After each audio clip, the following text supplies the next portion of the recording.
In October 2022, the Parliament of Sri Lanka passed the 21st Amendment to the Constitution, further strengthening democratic governance, independent oversight of key institutions, the composition of the Constitutional Council, and independent commissions. The Constitutional Council, which includes members of civil society, has already completed the process of calling for applications from those interested to be appointed as members of the independent commissions.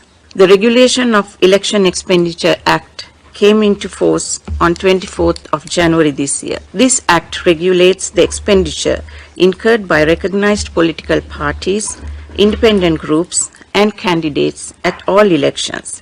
The Office on Missing Persons has conducted panels of preliminary inquiries as part of its verification process that leads to in-depth investigations. More than 85% of complainants met with members of these panels and their testimonials were recorded. Further, the validity period of the certificate of absence was extended by another 2 years from 2021 to 2023.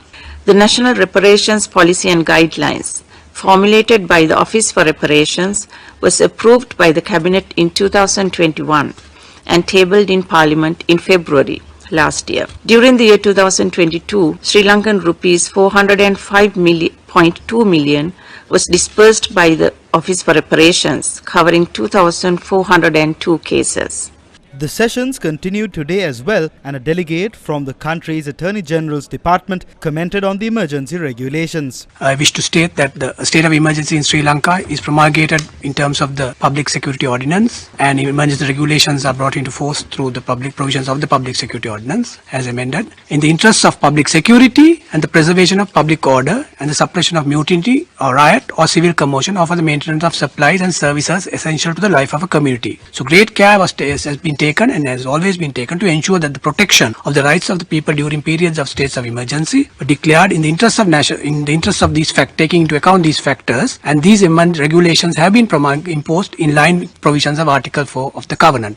And I might also add to say that in circumstances where there are matters that need to be looked at, the Supreme Court is vested with jurisdiction, and they are, as I indicated, there are cases pending now on the provisions of the emergency regulations, and those regulations are now being under judicial review at the current point of time.